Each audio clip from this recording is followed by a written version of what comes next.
e de competência para seguir essa área. Não se pode ser jogador de futebol aos 40 anos.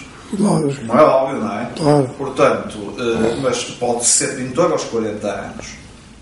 Pode ser artista aos 40 anos. Pode-se começar a estudar pintura aos 40 anos. O que eu quero dizer é que, de facto, numa área destas, tem que haver... tem que estar na pessoa, tem que haver realmente essa como disse bem, esse conjugar, porque a palavra arte, por vezes, também faz um bocado... Eu não gosto muito de utilizar a palavra arte, porque a arte, nós podemos falar na arte... O que é arte, no fundo, não é? Nós temos a arte musical, nós temos a arte da pintura, nós temos a arte de um pedreiro. Exatamente. Um pedreiro tem a sua arte. Agora, uma obra de arte está enquadrada em determinado conceito. E qual é esse conceito? Foi por isso que as pessoas estudaram, os historiadores, as pessoas que fazem os prefácios para os artistas. Essas pessoas dirigiram a sua formação e o conteúdo do seu discurso para determinada direção. E, portanto, eu tive o privilégio,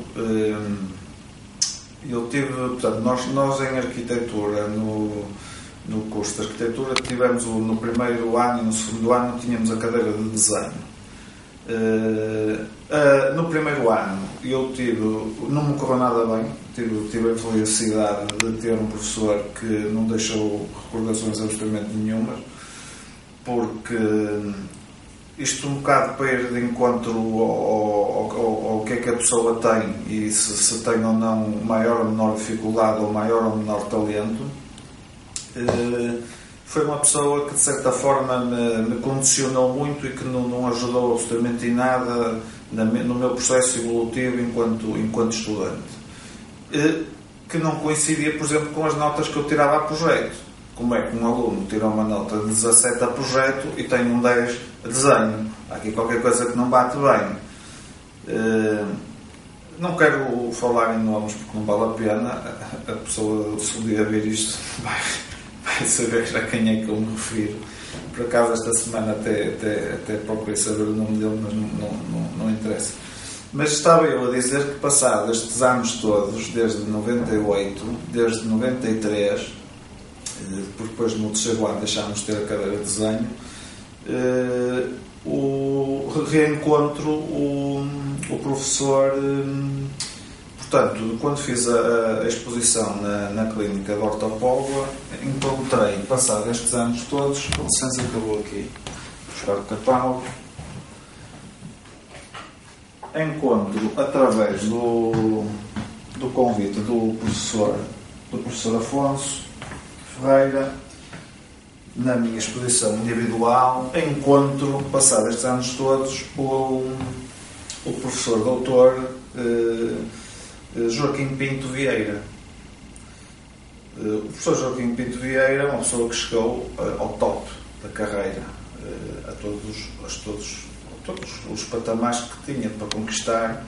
É uma pessoa com um currículo e com um nome fantástico e que teve o cuidado, a convite da organização desta exposição, de fazer uma introdução ao meu trabalho. Como não houve a hipótese de nós nos encontrarmos, nem houve a hipótese de deslocação dele ao ateliê na altura, ele fez o texto sobre elementos que foram enviados para ele fazer essa investigação. E como a inteligência das pessoas vê-se logo aqui no título, em que ele diz as imagens das pinturas de Hélder Sanhudo. Isto porquê? Porque ele não viu os quadros, ele viu as imagens. E o título diz tudo. E eu vou repetir: as imagens das pinturas de Hélder Sanhudo. E pronto, e depois desenvolve um texto muito interessante, referências de vários artistas, desde Kandinsky a outros grandes nomes, termina aqui depois já aqui portanto o texto segue e então ele refere assim: noutras obras parte de outros autores, Velázquez, Picasso, como referentes, para afastando-se da abstração, mantendo o informalismo plástico, citar ou lembrar nessa outra variante de um tempo de fusão, citação, devaneio. Tenho aqui alguns dos elementos que podem ajudar a observar as pinturas de Olharsenhudo. O que se espera de um texto num local destes é que a obra é que abra, mas não indique nem feche. Eu penso que é uma introdução muito pertinente, cabal. Por falar em obra de arte, o Eça de Queiroz tem um conceito de arte muito interessante, em que ele diz que ele definiu a arte como sendo um resumo da natureza feito pela imaginação. Eu acho que isto é muito interessante, vindo de um grande mestre das palavras, escrever isto. Ao Helder, o pintor Jorge Martins escreveu que as dúvidas em pintura podem gerar formas. Está de acordo? Eu quase que me apetecia a brincar. Nós tivemos um primeiro-ministro que foi Presidente da República que dizia: eu nunca tenho dúvidas, nem nunca me engano. Exatamente. Eu não tenho dúvidas. Eu percebo a afirmação dele. Percebo a afirmação dele, mas eu não tenho dúvidas. Não tenho. Eu quando parto para algum desafio, não vou com dúvidas. Mas concorda que pintar é dar uma lógica ao espaço? Certo. Daí eu ter dito que é pertinente e que faz pensar, mas eu repito, eu não vou nunca com dúvidas. Nunca. Se um dia elas surgirem e me fizerem essa pergunta, eu talvez utilize essa frase. Neste momento não a utilizaria como referência, mas entendo perfeitamente o que é que quer dizer. Mas, Helder, até como sendo arquiteto, o desenho é fundamental da sua obra. O desenho é fundamental para tudo. Para tudo, não é? Para tudo. Daí tudo nasce do desenho, não é? Não se pode chegar e apresentar uma obra explicar o que é da obra. A obra tem que começar por algum lado, não é? Mas faz um croquis prévio antes de fazer uma... Lá está. É por isso é que eu um dia, quando tiver uma dúvida,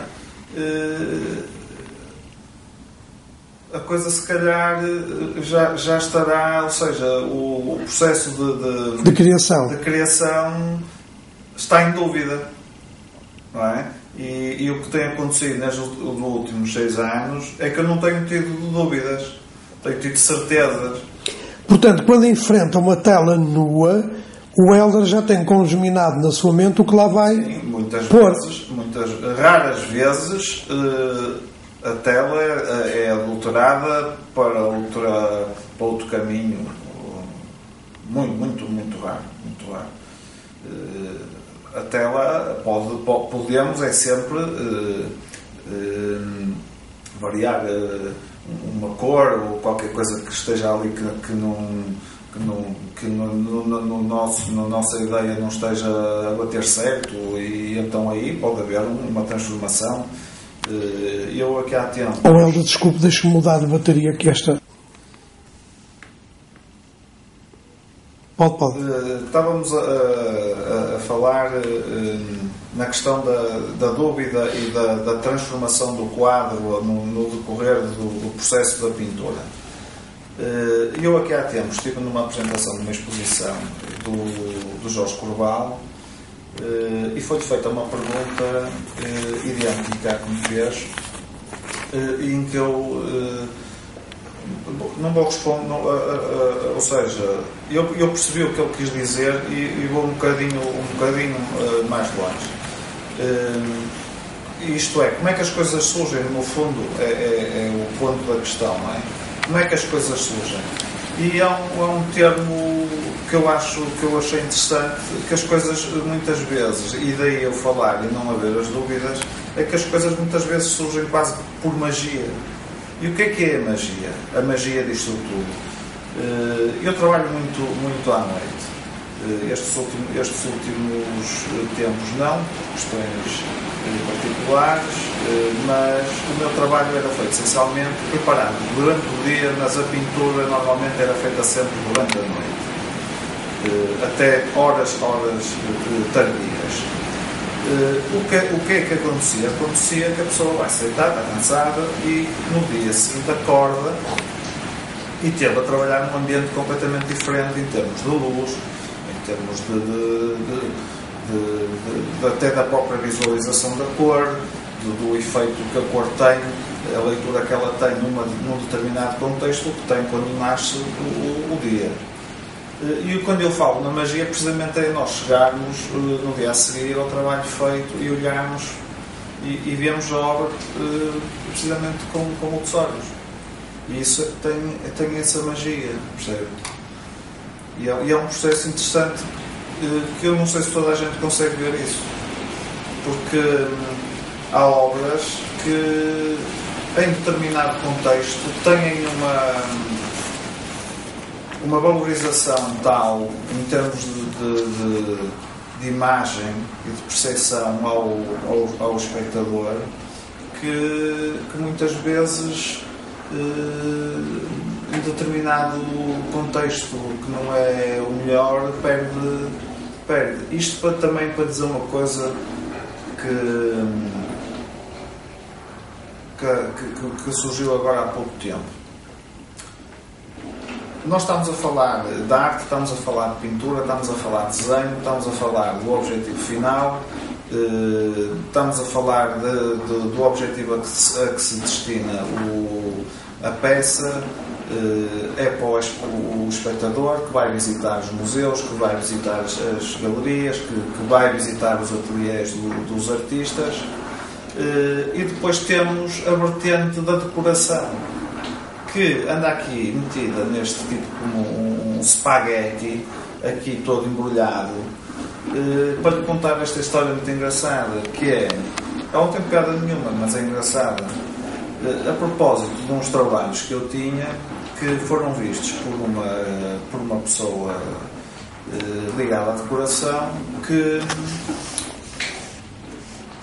viu o acervo, uma fase de um trabalho que eu fiz, viu o acervo e pediu para colocar, pediu para ver o acervo, que era para ser colocado em determinado espaço.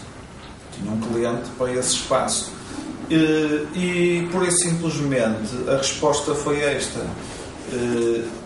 Não gosto do trabalho, não gosta do Helder Sanhudo, nem da assinatura do Helder Sanhudo, nem se o Helder Sanhudo tem currículo, se deixa de ter currículo, se tem qualidade ou não tem qualidade. Não gosto do trabalho porque não combina com as cortinas. É o máximo. Isto é o máximo, não é? É o máximo. E portanto, como não combinava com as cortinas, eu acho que nem sequer lá um Picasso eu lá conseguia pôr porque não combinava com as cortinas. Para mim, se eu fosse artista, nenhum trabalho ia para essa pessoa. Não, exatamente. Mas era aí que eu ia chegar. Deus me livre. Isso é a maior aberração intelectual que existe. Exatamente. É de bradar. Completamente. Não cabe. Como se a obra de arte tivesse que fazer pandã com as cortinas ou com as alcatifas. É impressionante. É impressionante. Isso, olha, vou dizer, isso cabe no mundo das anedotas, do surrealismo. por isso, às vezes, a dificuldade também está aí. Nós, um bocadinho, enquanto fomos almoçar, estivemos a conversar sobre estas coisas, não é? Sobre estas coisas paralelas. Sim. E que, de facto, acontecem. Neste mundo, tudo pode acontecer. Até isso. Até isto. O Helder escreveu que as nossas caras são verdadeiras máscaras que nos foram dadas para ocultarem os pensamentos. Exatamente. Não foi eu que escrevi. Não foi o Helder. Não faço aqui um exercício de memória. Foi o... eu joguei que tinha sido... Não se lembra? Não, francamente. Essa foi da exposição Máscaras com Rostos Dentro. Exatamente. Eu usei eu gosto muito de citar, ou seja, quando gosto de citar coisas quando elas realmente fazem sentido. Não é citar por citar, porque parece que a pessoa que é muito estudiosa e que eu percebo. E que lê muito e que é muito culta e que não sei o que, não sei o que mais. Não, eu citei esta frase porque esta frase enquadra-se perfeitamente na exposição Máscaras com Rostos Dentro. Portanto, as nossas caras são verdadeiras máscaras. As nossas caras são verdadeiras máscaras que nos foram dadas para ocultarem os pensamentos. Isto é Oscar Wilde. Do Oscar Wilde, sim. E esta frase depois é acompanhada pelo texto que foi um amigo meu que escreveu, em que ele começa precisamente por falar no esquiço de Demoiselle d'Avignon, em que ele diz: 5 mulheres olham-nos de um modo sensual e provocador, parece-me um bom ponto de partida para um mundo de descobertas e deslumbres. Contudo, num olhar mais atento, observamos que a sua postura é eminentemente primitiva e não uma imitação da realidade natural. Por aí fora.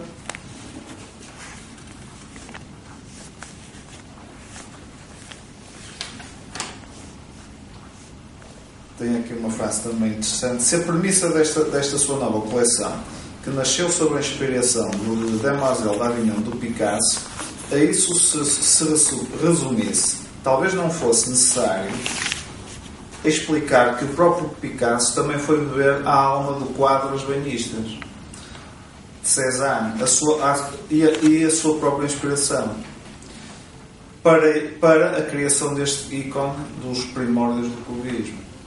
Portanto, a pessoa que fez este texto, que não é da área das artes, conseguiu, digamos, a transparência necessária por palavras para chegar à arte. Exatamente. Por isso é que eu gosto muito dos textos dele.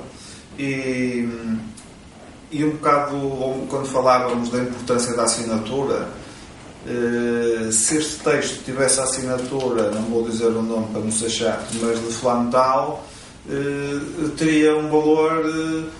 É verdade. Entendo o que eu quero dizer? É verdade. E, no entanto, é um texto belíssimo, é uma interpretação que eu acho que muito dificilmente alguma pessoa com qualidade agarrava com mais força, agarrava com esta precisão. É verdade. E é uma pena porque, pronto, mas isto, como dizia o outro, é a vida. Helder, recuando tanto quanto possível do fundo do tempo, quando se sente esta vocação para as artes plásticas? Ora bem, eu sinto na altura da escolha da passagem de adolescente para eu ia seguir escultura na altura. Eu tinha 3 opções: belas artes, escultura ou arquitetura.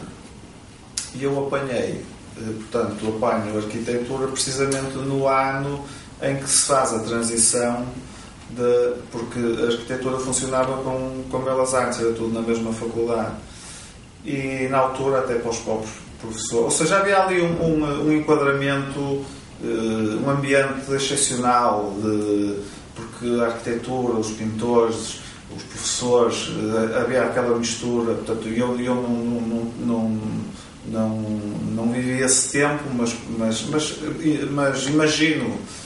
E então, na altura, a faculdade é quando passa para o novo edifício, projetado pelo César Vieira, no Campo Alegre, e eu começo o ano precisamente nesse novo edifício, ou seja, nós não tivemos essa vivência de estarmos a fazer a formação num contexto de belas artes por isso, indo à questão de como é que surge. Eu lembro-me de hoje os miúdos, qualquer escola ou colégio promove um concurso e ganham-se iPads e ganham-se não sei o quê, e eu lembro-me de andar na 4ª classe ou na 3ª classe e fazer um desenho sobre um tema sobre o Natal, e na altura ganhei um livro. Na altura, ganhar um livro é como hoje telefonar a Fátima Lopes a dizer acabou de ganhar 5.000 euros. Exatamente. Percebe? E portanto, se me perguntar, tem raízes familiares que tivessem condicionado a sua escolha? Não. Da parte da minha mãe, a minha mãe foi hoje seria chamada, há 30 anos atrás seria chamada uma estilista. Não havia estilismo, eram modistas, não é? Trabalhavam os moldes para se fazer a roupa. No fundo era o trabalho de costura ligado ao trabalho de modista. Portanto, desde miúdo, habituei-me a ver sempre as réguas e os papéis lá em casa, e os moldes e essas coisas. Já havia ferramentas nessa altura? Havia. E por exemplo, pelo nome, pelo meu apelido Sanhudo, é capaz de se recordar que há um Sebastião Sanhudo, caricaturista, penso eu. Exatamente. Portanto, que é há de ser um primo afastado. Um primo afastado. Portanto, já havia aí o substrato. Acho que sim. O avô, por exemplo, o pai do meu avô, que já faleceu, do pai do meu pai, que também já faleceu, era também ligado às estradas, ou seja, também havia ali uma componente neste caso de engenharia, no fundo, o que seria hoje um engenheiro de formação de estradas. Mas nunca tive nem orientação, nem nenhuma inclinação, nem sequer não fui condicionado nem para ir, nem para não ir. Portanto, escolhe e faz o teu caminho. E segue o teu caminho. Exatamente. O Hélder diz que Picasso foi fonte de inspiração para as suas máscaras. Bebeu nele, efetivamente, Hélder Sanhudo? Eu um bocado não disse isso. O que um bocado disse foi que quando dei por ela, o meu subconsciente estava a levá-lo para esse caminho. E daí eu procurar a informação e chegar ao quadro que mais me poderia encaminhar no sentido da obra que eu estava a desenvolver, precisamente o quadro da Demoiselle d'Avignon.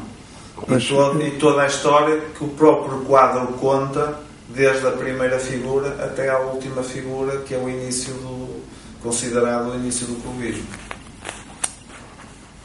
Hélder, agora faltam aqui mais umas tantas perguntas. Podemos acabá-las no outro espaço? Muito bem. Está bem?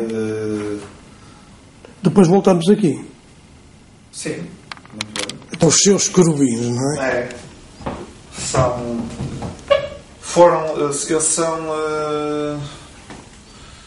São cerca de 12, 13. Estes nunca foram expostos. Vão ser agora expostos no espaço que vamos agora visitar. E estão com uma moldura diferente, enquanto que os outros estão em caixas de vidro e o desenho está suspenso. Eu aqui optei por colar numa moldura, digamos, o vidro mesmo junto, e que depois, como é um trabalho muito... Eu trabalho muito com as mãos, com as tintas, para além do desenho feito, depois trabalho muito normalmente uso o pincel mais para depois fazer a superfície, a grande superfície quando é pintada. É um trabalho que é muito técnico, tem muito pormenor de dedos e de espalhar a tinta. E o efeito, daí o papel parecer um pergaminho antigo, sim. Parece que é um papel velho que foi amarrotado. E não, é precisamente desse exercício de estar sempre a trabalhar sobre ele. E estes ainda vão ser expostos. Porque o espaço que nós agora vamos visitar, a ideia é precisamente eu ter o meu acervo exposto. Portanto, qualquer pessoa poderá visitar, contactar-me e visitar o acervo, e ao mesmo tempo pode escolher uma peça e ter a oportunidade de ver a peça e não estar constantemente com a necessidade de ter que ter um espaço público ou ter que pedir a uma câmara ou ter que pedir... E tem ali o seu showroom. Exatamente, ter ali o meu espaço, o meu ateliê de arquitetura e a minha galeria, onde portanto, as paredes estão todas forradas com trabalhos e especificamente pode ser colocada uma peça específica para um cliente específico. Vamos já fazer essa visita e vamos ficar com uma ideia, portanto, agora de toda esta aposta que eu estou a fazer. Então vamos lá, ao espaço. Sim, senhor. O Helder agora filmava a porta. Portanto, Helder Sanhudo, a entrada do showroom. Do lado direito, pintura, e do lado esquerdo, a intervenção na parte da arquitetura.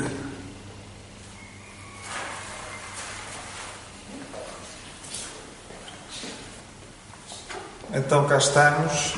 Portanto, este espaço era o gabinete de arquitetura que eu abri, mal terminei a minha formação.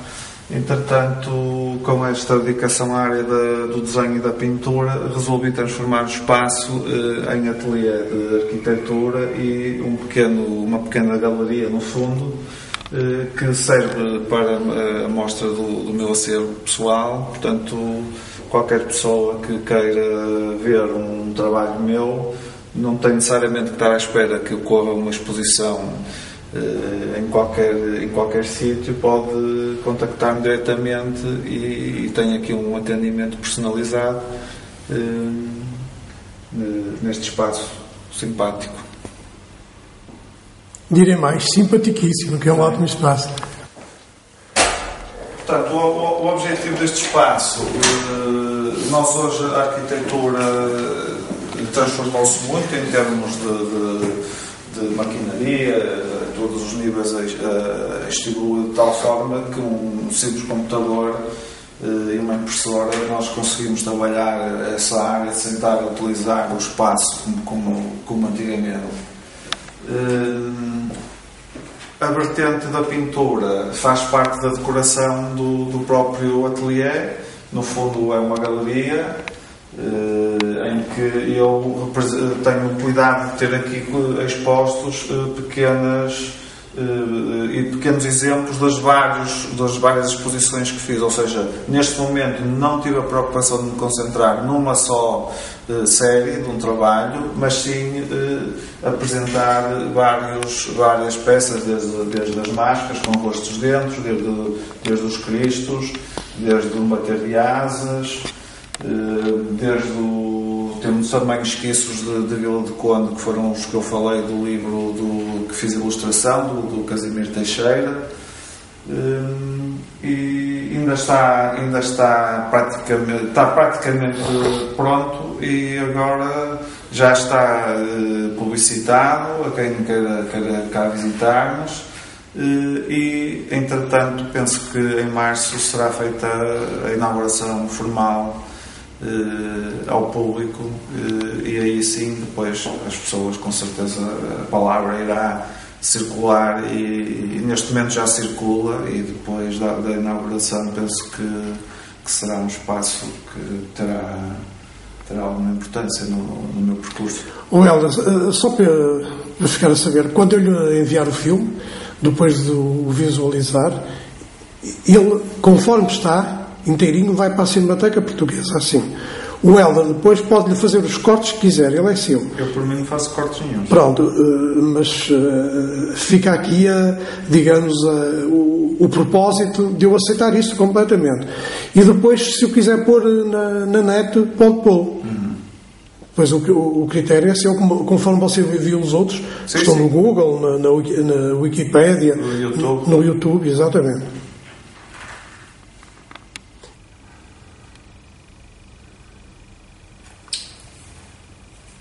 Esquiços para a exposição Um Bater de Asas.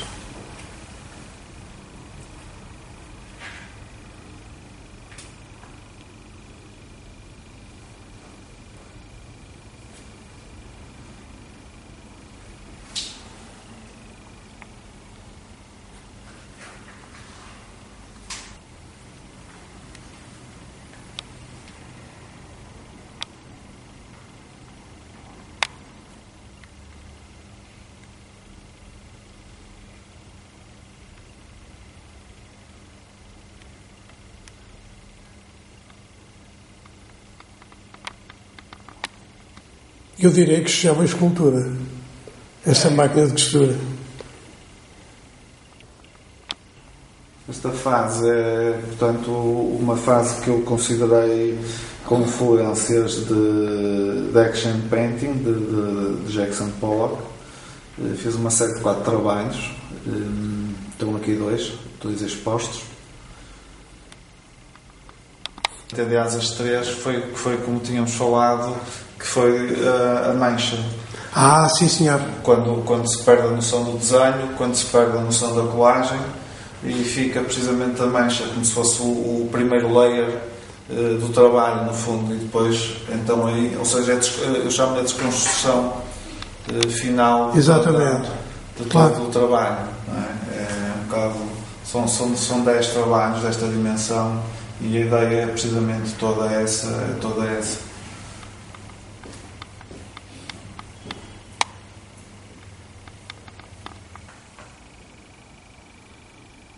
Este é da série Um Bater de Asas, que tínhamos visto já no ateliê de trabalho.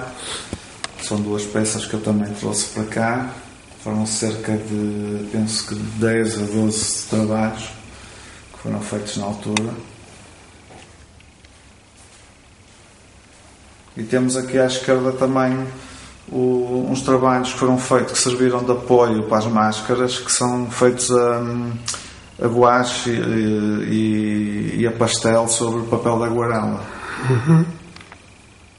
Todos estes trabalhos são precedidos de um esquiço que temos aqui, que é feito um esquiço a papel, no fundo, a lápis, e depois fazemos a passagem para a cor, utilizando a cor.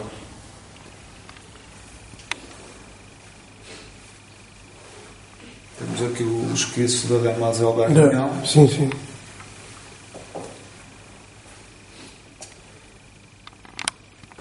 Mas com outro tipo de moldura. Ou seja, encaixa.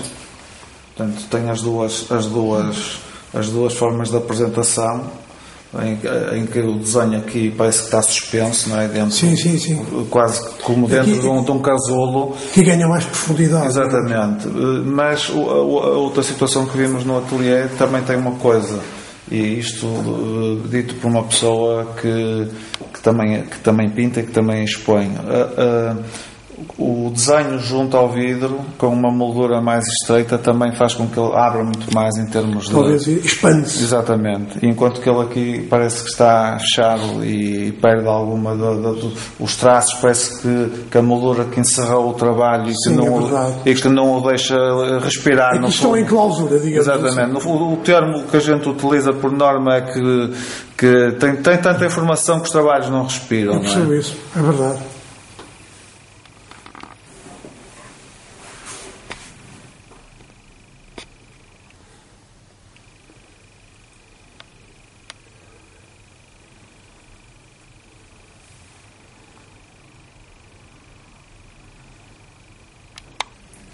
desenhos que serviram para a ilustração do livro. O livro Corre, de Miro Teixeira.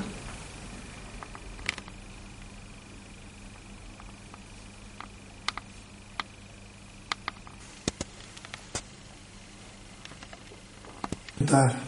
Queres que saia? Não. Isto é da série Cristos. Melhorou. Mas fecha ela, se calhar mesmo. Só esse lado, só para tudo.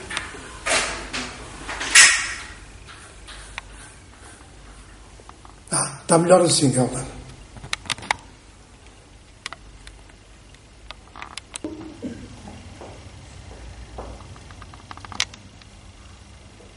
Estes azuis são os tais que eu lhe falei, que são com inspiração nas princesas. Isto era uma série de 3, estão aqui 2 expostos. O terceiro da série. Nós depois, quando foi feita a exposição no Centro de Memória, a própria distribuição dos trabalhos foi eram trípticos, e então eu chamei-lhe a sala dos vestidos, que eram 4 salas, e a segunda sala era a sala dos vestidos. Então nós tínhamos a distribuição feita por trípticos. Isto eram nós chamávamos os azuis, depois tínhamos os dourados, tínhamos os bronze, depois tínhamos os negros, os médio expressionistas, e essa sala ficou também, e os vermelhos, que são estes que aqui estão, e foi uma sala que ficou, portanto, dentro do espírito do tema e das influências que eu recorri na altura, ficou muito bem distribuído.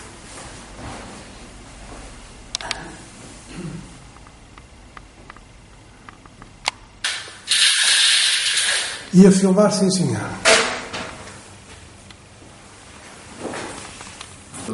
Já publiquei fotografias, de facto gosto de ver ao contrário, porque da rua, como estamos no terceiro andar, a percepção, a letra é muito menor, não é? E a percepção é mais difícil.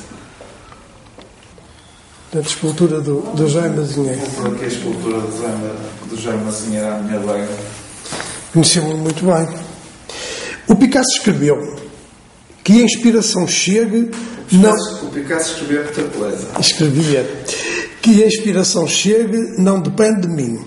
A única coisa que posso fazer é garantir que ela me encontre a trabalhar. Concorda, Helder? É possível. É um bocado aquela história que falámos um bocadinho da magia. Não é? Exatamente. É verdade. Por outras palavras, é um bocadinho... Chegamos aqui. Chegamos. Se estivermos parados, não chegamos. Sim, é claro.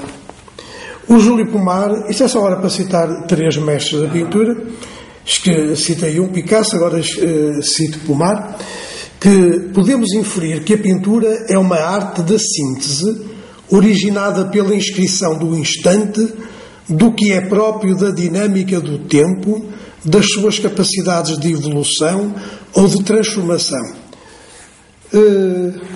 Não sei se embarcou aquilo que o Júlio Pomar quis. Muita coisa, não é? Pois, eu volto-lhe a ler. Podemos inferir que a pintura é uma arte da síntese, originada pela inscrição do instante, do que é próprio da dinâmica do tempo, das suas capacidades de evolução ou de transformação. De evolução e de transformação. Que é uma arte da síntese, parece-me que é verdade, não é? Sim. É insofismável. Exatamente. Eu tive na minha...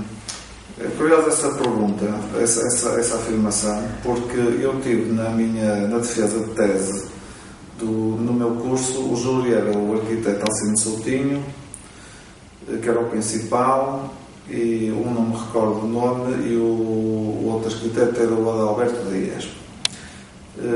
E o Adalberto, nós tínhamos que apresentar um catálogo sobre o ano de estágio que tivemos a fazer.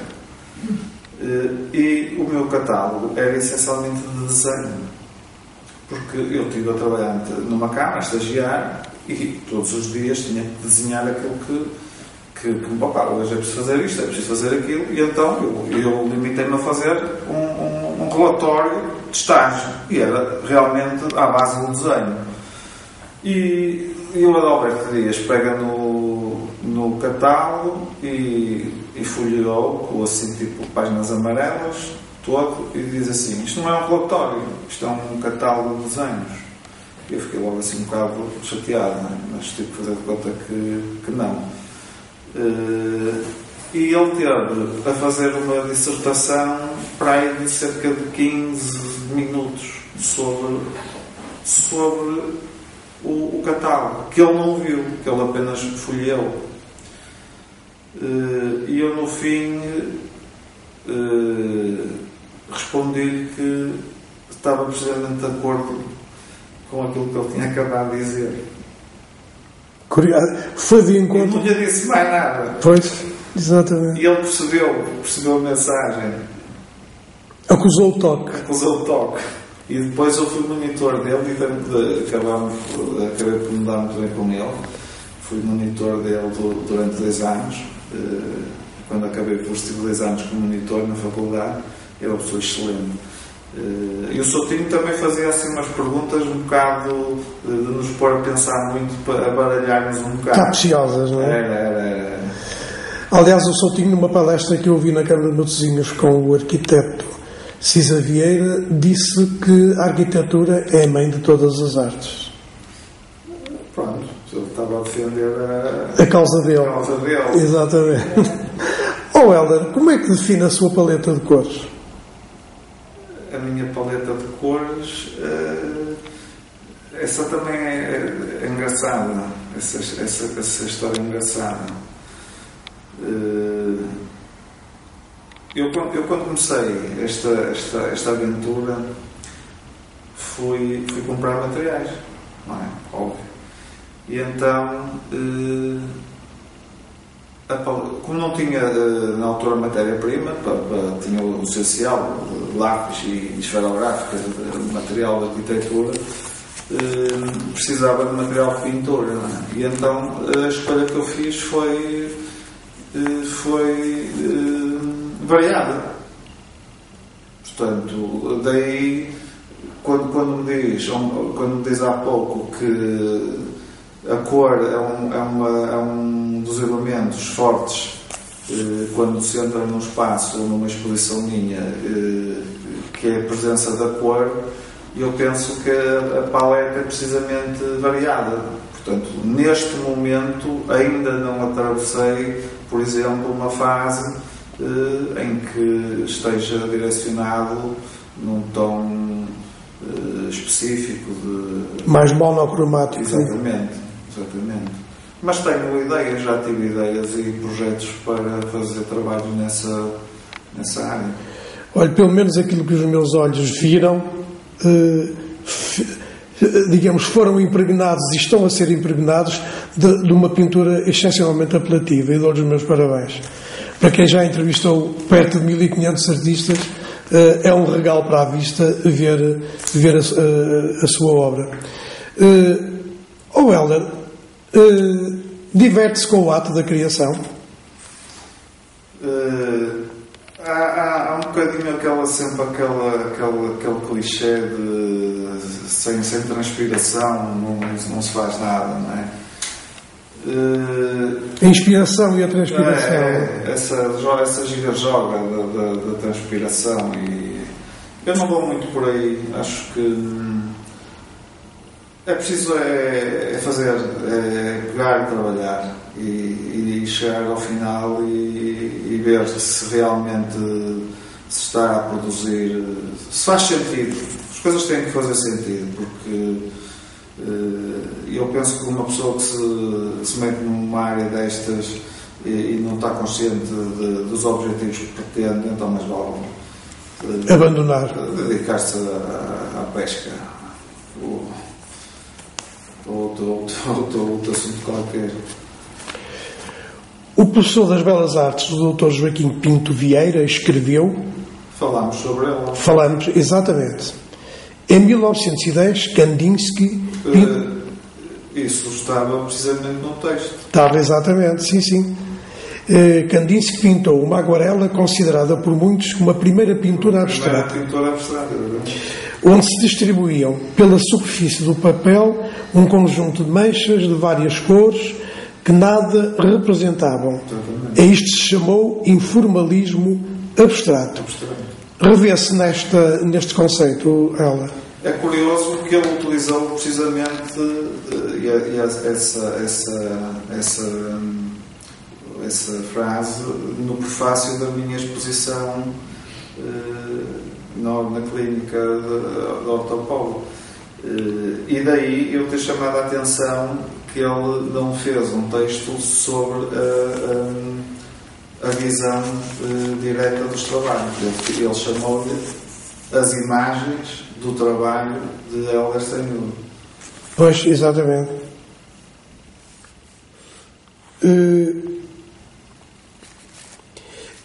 Picasso e Velázquez foram referências fortes para si, Helder? Não, ou seja, não estou, nem estive, nem fui obcecado em direção a esse propósito, ou a esse conceito, ou a essa escola, digamos assim. As coisas surgiram naturalmente, talvez pelo tal subconsciente. Mas tem que haver empatia com estes dois pintores, não é? Necessariamente. Eu muito cedo, quando estudei, visitei em Barcelona o Museu Picasso, possivelmente vem daí qualquer coisa. Tive a oportunidade de ir a Nova Iorque isto nos anos 90 e ver muita coisa que era impensável ver. Como também tive há 2 ou 3 anos a possibilidade de ver a coleção excepcional do José Rodrigues. Portanto, isto tudo anda aqui como leiras que ficam aqui acumulados e que se apagam e que se desligam, e é natural que surja. Agora, como disse bem numa entrevista uma pessoa numa exposição que eu fiz, que pode perfeitamente haver aqui uma orientação ou uma pretensa orientação, mas que não é propositada, nem foi pensada sequer.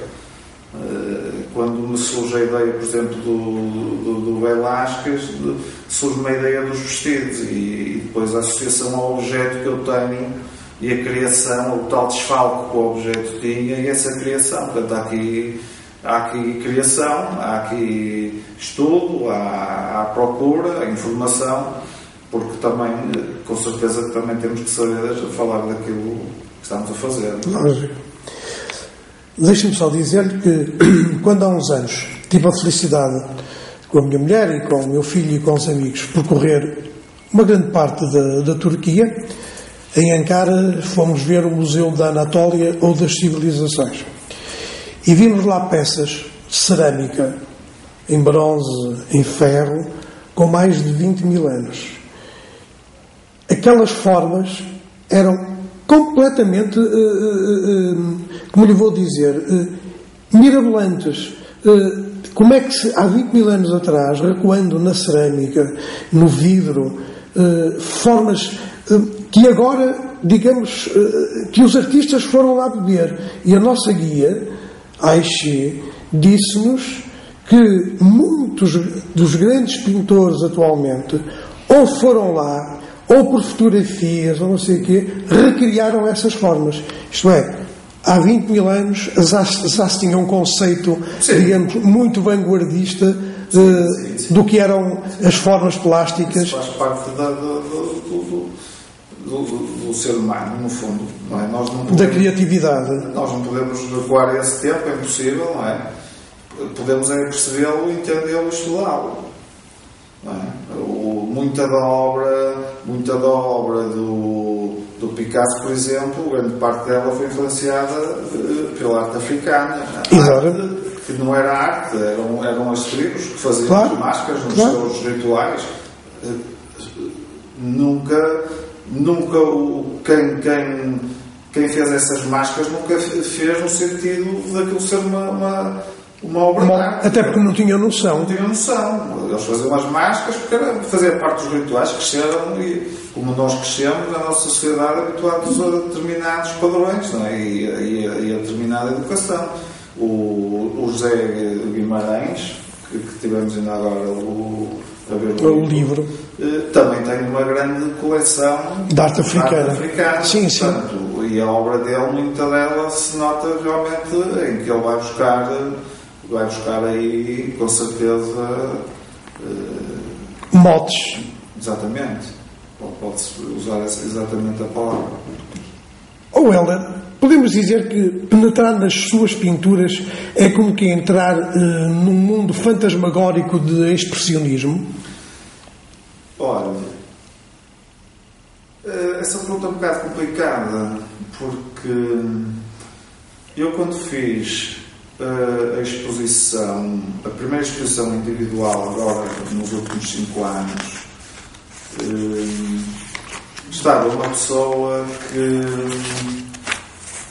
que viu a exposição toda e comentou. Estávamos já no piso, a galeria tinha 2 pisos, estávamos no piso da entrada, junto à recepção, e uma artista que já tinha também exposto lá em exposições coletivas, perguntou-me, não me perguntou, em conversa disse que eu que devia estar num processo de grande alegria e de grande alegria, prontos, alegria, sinónimos, deu mais um sinónimo de transformação, inspiração, muito feliz e eufórico, de grande euforia, e é engraçado que todo o trabalho foi feito precisamente sobre uma grande depressão. Claro. Mas se calhar teve necessidade. Não depressão. Eu percebo, depressão. Mas se calhar teve necessidade nessa depressão de fazer uma exaltação digamos, de uma alegria que não era demonstrada e que não vivia em si. Possivelmente. Claro, nós temos essa... já entramos na psicanálise. Pois, exatamente. Já é um campo mais complicado. E aí tinha que falar o Sigismund Freud, não eu. Exatamente. É verdade. Helder, isto é só para terminar mais uma ou 2 perguntas. Acha que um artista deve justificar a sua obra ou deixar que o público a interprete? Eu acho as 2 coisas. Eu acho que deve justificar. Há uma melhor compreensão do público depois. Não, eu vou mais longe. Eu vou pôr o dedo na ferida. Porque é que determinados críticos de arte não fazem crítica de arte sobre determinados artistas? Sabe porquê? Porque não têm bagagem cultural para sequer fazer a apreciação da obra do artista. Aliás, os textos que eles fazem são textos que se adaptam a qualquer artista. Exatamente. É verdade. Sabe o que eu quero dizer? E é uma linguagem hermética. Entendo perfeitamente isso. Portanto, respondendo à pergunta, acho que o artista deve saber explicar e deve estar à espera que interpretem a obra.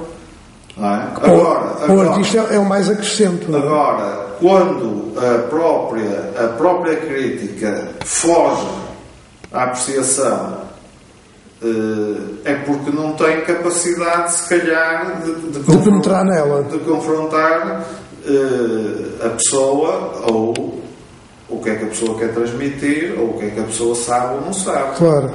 Não é? Claro. Estamos aqui a falar, se calhar, de bagagem cultural, processo de formação da própria pessoa. Não é? Então, lógico, eu percebo bem e entendo. Sim. Ela, só para terminar, acha que uma obra deve ser titulada? O artista deve dar títulos às suas obras? Eu nunca me preocupei muito com isso. Mas pensando nas visitas pensando nos estudos e nos livros que vejo e na informação a que recorro, faz todo sentido ter as obras estarem tituladas. Muitos artistas muitos artistas, pura e simplesmente, não dão títulos às obras. Nós vimos lá sem título. Mas há uma melhor compreensão, pelo menos do público, se tiver um título?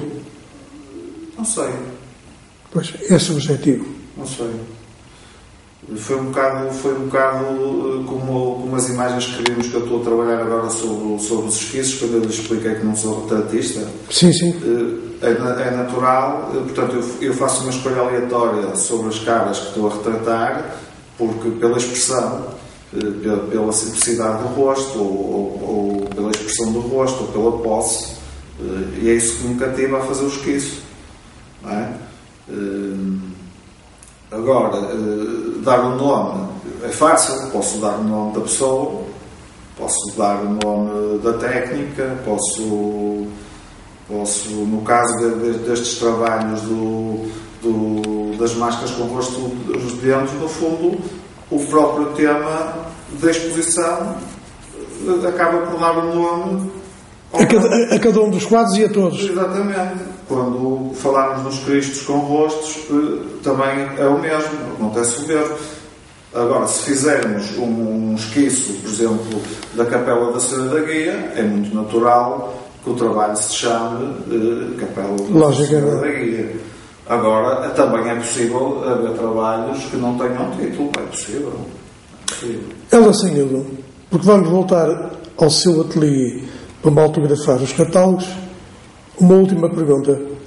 O que é que o artista multifacetado, eclético, que Hélder Seimildo acha deste meu trabalho de há mais de 30 e tal anos, ter percorrido o país de lés a lés, entrevistando para memória futura e que a Cinemateca Portuguesa guarda perto de 1500 artistas? Checkmate. Eu só pelo sorriso acho que não precisava dizer nada, mas claro que o que eu acho extraordinário, porque eu acredito, é um bocado pôr-me no lugar do entrevistador, é perguntar-lhe a si o que é o prazer de chegar a esta idade com todo este suporte nas costas, todo este peso, não é? Eu acho que é extraordinário e no meu caso, em particular, ter sido convidado para estar presente neste seu convite é extraordinário, é muito, muito bom, é muito gratificante. E quando recebi o seu telefonema,